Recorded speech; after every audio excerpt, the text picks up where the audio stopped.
All right. So we are going to lecture over chapter 36.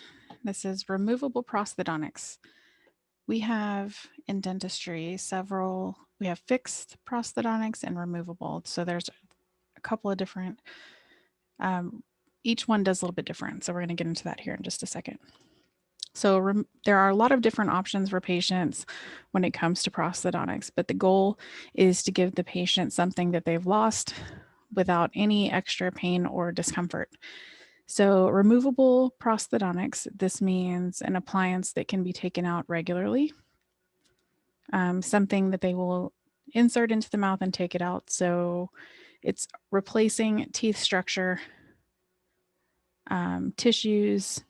It gives people back the function for chewing, speaking properly. It helps stabilize the arch so there's not a collapse in the arch, and also so we are not missing, have a massive bone loss over time. Of course, there will be, but this helps just a little bit. It also helps improve aesthetics because, as we all know, we're in the business of restoring smiles. And a smile is a very powerful thing. So when people have lost teeth in the front, or even just the ability to chew, or maybe one on the side when they smile, to replace those is priceless. So in order to create removable prosthodontics, there also obviously has to be some additional training that has to happen. There are several key factors that we need to take into consideration when we're considering patients for removable prosthodontics, because it's not going to be successful. They won't be happy with it. It won't last long term if some of these needs are not met. So the patient's mental and physical capabilities have to be where they can keep it clean, where they can make sure they're wearing it regularly, make sure they can store it properly, make sure that they know when to come in for maybe some relines if we're doing a denture, which means we're take the inside of the denture, and as the bone starts to resorb, they have bone loss and the tissues change, they might have to get a new lining on the inside so they will have a good suction or a good fit. So good communication with our patients is super important. They have to have good health overall. They definitely have to have a positive attitude and definitely be cooperative. If they are not, then they're not going to be happy with this removable appliance. Just like when we lose weight in our body, we're losing fat, we lose weight in our mouth also, like the tissues, it can change the way the tissues are. I don't know, for those of you who've had a lot of weight loss before, you might have noticed that you probably wear a smaller shoe size now, so it's kind of weird. We lose it systemically. And we definitely have to have good oral hygiene, otherwise it's just going to be a hot mess and it's going to get infected and it's going to create sores and it's not going to be a good situation. So what is our role as a dental assistant? We have to make sure that the process goes smoothly for both. We're kind of like in between the doctor and the patient. So we're going to, obviously prepare all the materials, make sure we're writing down all of the details, like the shade for the teeth, the shape, all of these key parts that they need in order to fabricate that removable appliance. We also need to educate the patient on how to take care of them, set them up for success with expectations, meaning we need to explain to them, hey, this is an appliance that will need care. I mean, you might have had all your teeth pulled, but you still have to clean this appliance. I mean, you're not going to ever not have to clean something. And that's something that I hear a lot in dentistry is people are like, oh, just pull on my teeth so that way I don't have to brush them. It's just a pain, blah, blah, blah. But I don't think they understand what comes with, like, the struggles that come with dentures, the struggles that come with, not having a proper fit. It changes the way your food tastes. It changes the way you chew, the way that your lips lay over the front, the way the lips are protruding off of the face. So that's part of our job as a dental assistant, is to educate and support our patients. In some offices, you will be trained how to create these in office, but most of the time they send them out to be made. But you will be trained on how to make a custom tray or take the proper impression to make sure that we get all of the anatomy, Because if we're not getting good impressions, then the denture's not going to fit, or, you know, whatever the prosthodontic is.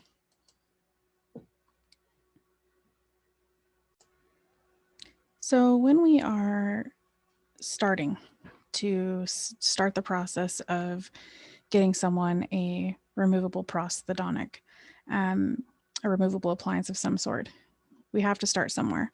So we're definitely going to have to do the diagnosis and the treatment planning. So the doctor will do the examination, look at the medical history, talk to the patient. What are their goals? What are we looking for? What are we trying to accomplish? Is this realistic? Is this a good long-term option? So once the dentist has gathered all this information from all of the sources that they have, they'll take all of those goals into consideration, the hard data, and schedule the consultation appointment. So that way we can explore those further with the patient. During the consultation appointment, we will take study models of the patient's mouth, check on any x-rays, and prepare. As dental assistants, we will prepare all of these items together. So study models, x-rays, pictures, any visual aids that we have, the proposed treatment plan, we will get all of these things together and allow the dentist to present them to the patient. We don't diagnose, we don't do any of that. That always comes from the doctor. At this point, during the consultation appointment, the patient will have the opportunity to ask questions and really kind of dive deeper into the process.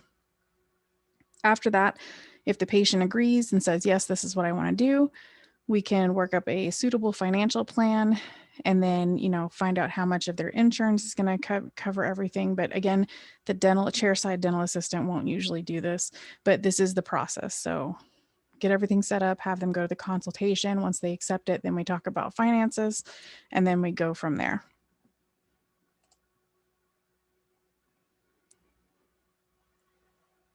So there are different variations of dentures. There's a partial, there's a fixed, there's a removable, there's a full. So we're going to go over some of these different types. Removable, and we have to say this, I always have to say it kind of slow and break it down. Removable partial denture. Okay. You can take it in and out. It's not a full arch, and it's restoring, it's a prosthodontic. Okay. So it's replacing something. So these dentures are designed to restore missing teeth and keep the hard and soft tissues of the arches intact. Some of the advantages to a removable partial denture is it's much easier to repair. Let me show you a picture of one of them real quick. Based on the type of material that you'll use, some will have metal clasps, some will have, I forget the name of this material. It's like bioplast or something like that. But this material is like a flexing, you can see it here. It has the tissue colored clasps, but typically you have these wraparound clasps here that will attach to the adjacent teeth. Here's a good picture of one. You can see it kind of hugs the tooth in front of it. Sometimes you might have to do a small prep here to allow for this little flat piece to sit on the teeth, you know, in the front and behind of whatever you're replacing. But again, it just depends on the style and what the doctor's doing. So there's a lot of different types of removable partials, and sometimes it can replace just a couple teeth, sometimes just one, sometimes a whole quadrant. But it's really a great opportunity or a good alternative. Here's this one is semi-flexible. So this is the upside to having this material without any metal in it, because it is, you know, bendable and it kind of flexes with the bite. But there's ups and downs to every type of material and every option here. These, unfortunately, obviously, if the metal clasps are in the front, it's going to be visible. So that's not always ideal in those situations. But thankfully, you know, we've come a long way and we're making changes on the materials that we can use for these partials. The removable partial is definitely more economical than, you know, a fixed like a implant.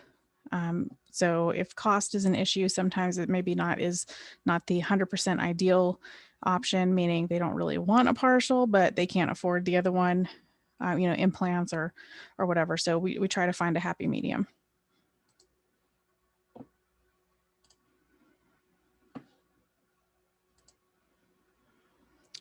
So this is a good diagram here in your book. We have to consider the adequate root structure of the remaining teeth. So for example, they don't have any posterior teeth here for chewing. So we need to restore those, obviously. But these teeth here are anchor teeth, and they need to be strong, healthy, in good condition, have their full length of root, because a lot of pressure is going to be resting. As you can see here, this is one of the little rests. This will be sitting on those teeth. And so this tooth is going to take the brunt of a lot of the pressure when you're chewing and grinding and stuff like that, because it's taking the force here and here and it's spreading it out, but it's still more than what this tooth is naturally designed to withhold. So the health of the remaining teeth is very important when we're considering removable prosthodontics.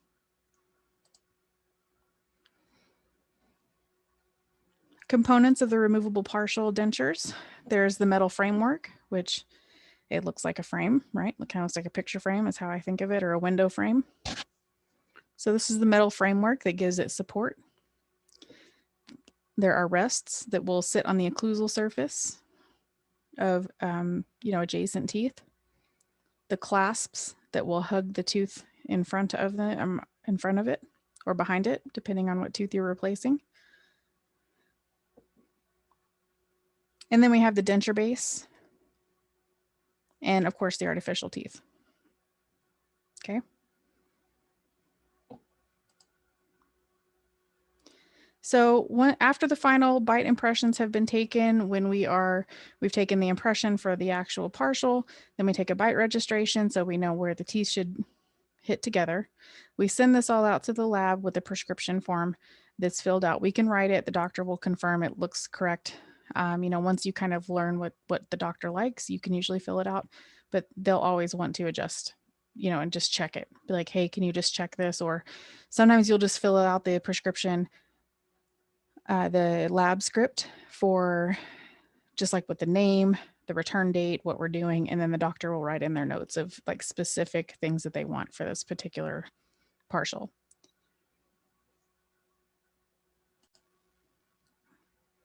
So once we have all of that filled out and ready to go, then we will package it and we will get the appointment scheduled accordingly. So we've done the examination, we've done the consultation. We did the final impressions. Then we have to do a try-in adjustment, and then a delivery, and then another adjustment once everything has settled.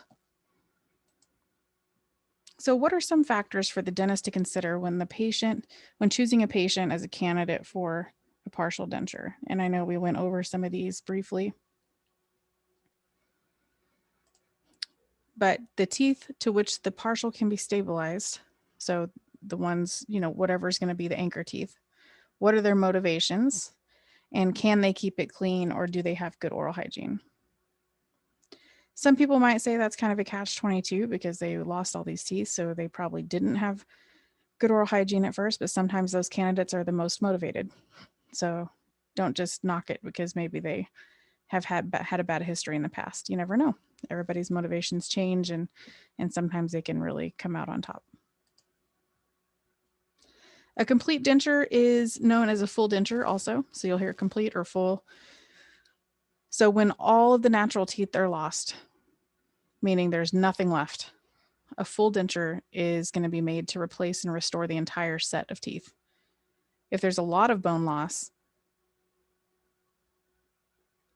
there might be not enough support remaining for the teeth that are left. Okay.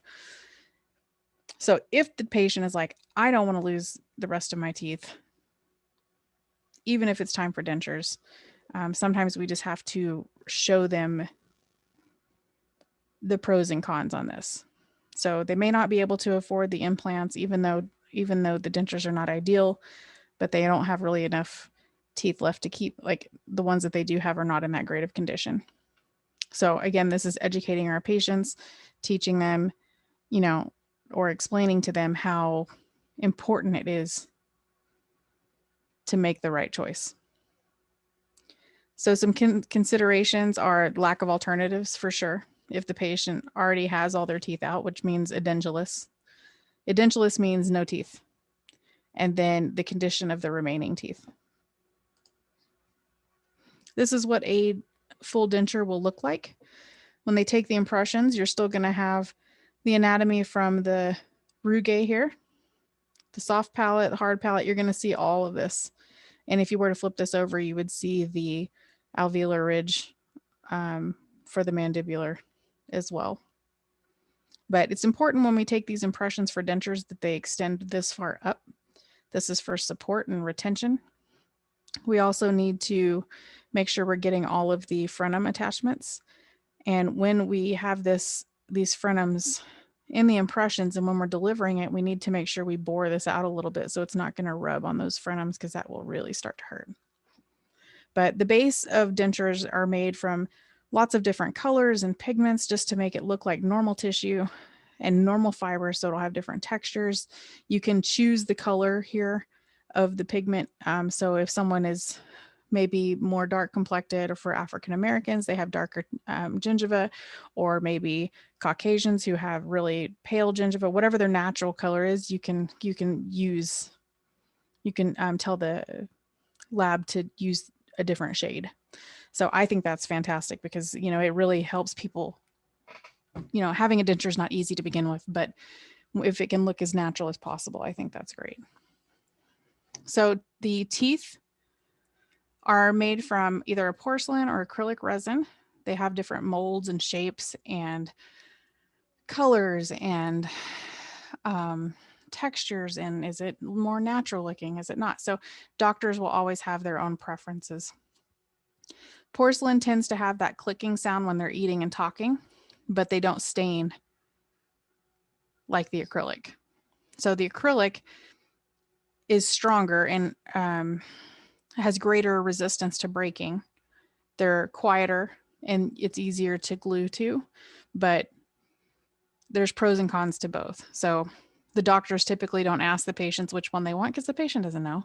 So the doctor will typically make that choice based on the information he's gathered from the patients of what they're wanting to accomplish, you know, what their goal is, what do they see for themselves, what are they seeing in their head.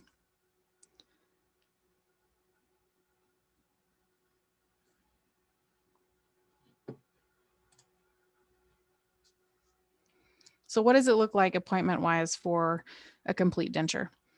Again, it's very similar to a partial. They have an examination. It's a series of appointments. So they come in for the exam, we take the impressions, we take x-rays. The next appointment is typically the consultation, and when the treatment plan is explained, meaning the doctor's looked at all of the stuff that we have and he's put together what he or she thinks will be a great outcome and what the patient is looking for. If there are any remaining teeth, oral surgery will be performed. If there's any need to do that, or contour alveolar bone from previous extractions where maybe, you know, there's still pointy ridges that might create a problem. Because when teeth are extracted, let me find a picture here, just one second. All right, so I'm having a hard time finding, or here's a good one. So in this x-ray right here, you can see there's a missing tooth here, okay? But you can look at the shape of the bone and you can see where the black part here, let's see if I can make this any bigger. That's good. So you can see the shape of the bone here, and it's very irregular. If we were to try and put a denture on top of that, this part that is kind of pointy, and this part that's pointy, and then it sinks down in here, this would probably create a sore.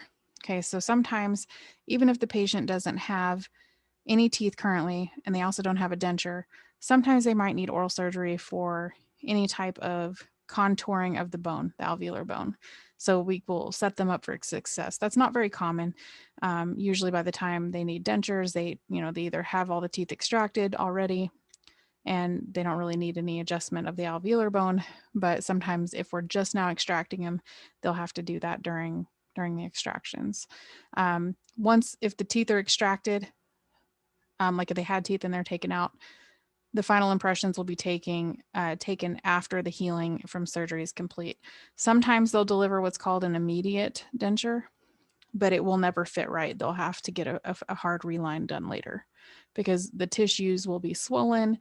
and eventually it won't fit properly. So they'll come back in for what's called a reline. Once the oral surgeon takes the teeth out or does whatever they need to do, we want to check the jaw relationships. We want to make sure that it's not going to cause any TMJ issues and make sure that their bite is accurate. Then they'll have a try-in appointment, or a wax up is what they kind of call it. Then they will send it back to the lab. Then they come back and they'll do a denture delivery. And then we have to have a follow-up to check it and then do adjustments after that. So it is quite a process, but we have to allow the tissues to heal and make sure that the patient is going to adjust properly.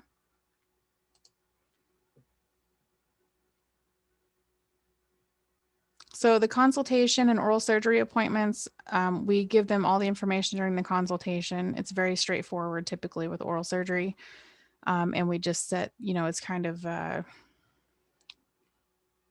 cut and dry, basically. The oral surgery and the prosthesis appointments are all made based on a timeline of how long it takes to heal after that. So those are pretty cut and dry and easy. The final impression appointment means after the extractions have healed, the custom trays are made from the study models to take impressions to make the base plate and bite rims. And that's what we need to get the proper jaw relationship. They'll also use what's called a face bow to check the relationship of the upper dentition to the TMJ. So the doctor does all of this. We don't typically do it unless the doctor trains you how to do it. But all these measurements are typically taken by the dentist. So I would study the measurements that are taken with the face bow. It's not on the test, but I would know it.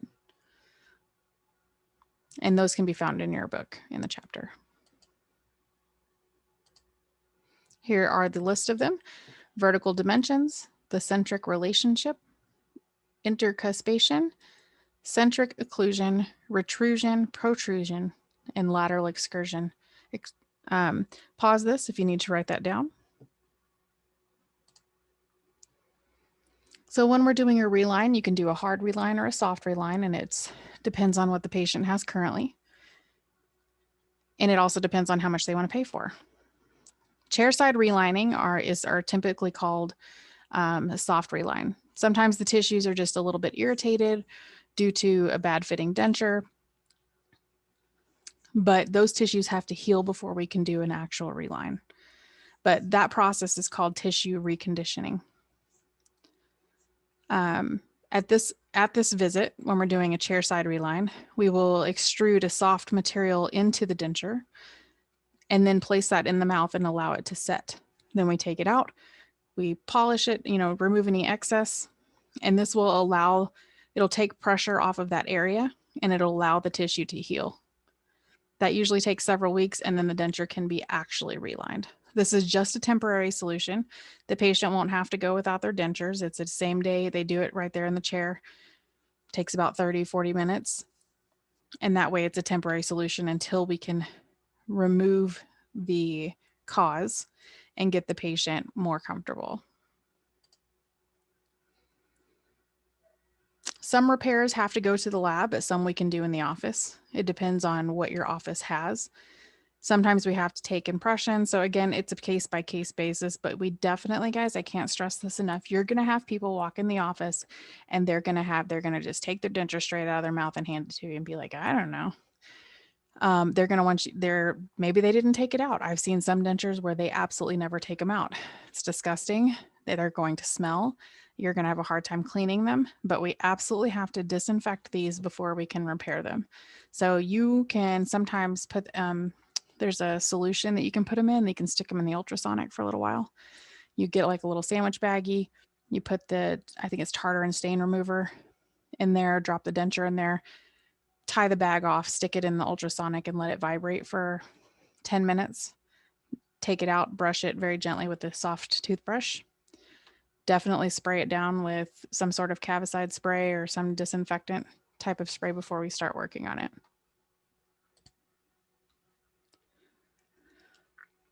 Anytime we make any adjustments to a removable prosthodontic or prosthesis, we'll use the dental lathe along with some pumice. You start with the coarse and you go down in abrasiveness until it's a very fine pumice. And then you will polish it to make sure that it's not going to rub their cheeks or be irritating. Our mouths will pick up on anything, so it needs to be very shiny and nice and smooth. We have to make sure that we don't overheat the dentures.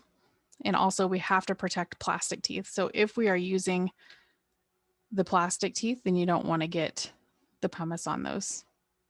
Once we're done polishing, you're going to wash it in soap and water, spray it, disinfect it, and then put it, make sure it stays moist or in water until you're ready to deliver it if you're not doing it like chairside.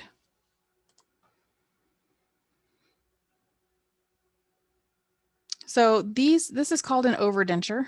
This is an implant retained denture, meaning the patient doesn't have any teeth.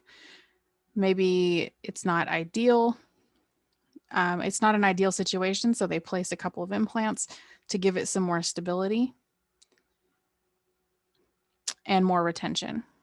The downside to this is it takes longer. It's a much longer process. They absolutely have to have really good hygiene in order for these implants to be successful. And they have to be motivated to keep these guys how they should be in order to move forward with this process. So what happens with these is a denture will fit on top of it, and these will be used for strength. So if they're chewing or talking or biting, those things are going to keep it from wiggling around. I've not seen these a lot. I've seen implant dentures where they're actually fixed, meaning patients will have maybe like a 2x3. They'll have, different amounts of dentures, and they actually screw the denture onto these posts, the implants. And so that way they don't take them out or anything. They still have to clean, but it stays in place better, so they don't have to worry about them flying out while they're talking or while they're eating. So the world of prosthodontics is a great big one. There's a lot of very situation specific cases that you'll have to know the difference between, and that comes with time. So don't beat yourself up a whole lot if you're like, oh my gosh, I don't know all these different steps. It takes time and repetition to do this. But I think it's great because in prosthodontics we can change people's lives and really make a difference in their everyday function. And people tend to be very thankful. I'll never forget one time there was a woman, this was the last step in her recovery from being a drug addict. She needed her teeth redone. So we pulled her remaining teeth. We were able to give her dentures. And that was her final, getting her life back. And she sat in our chair and she cried. She hugged us all on her way out.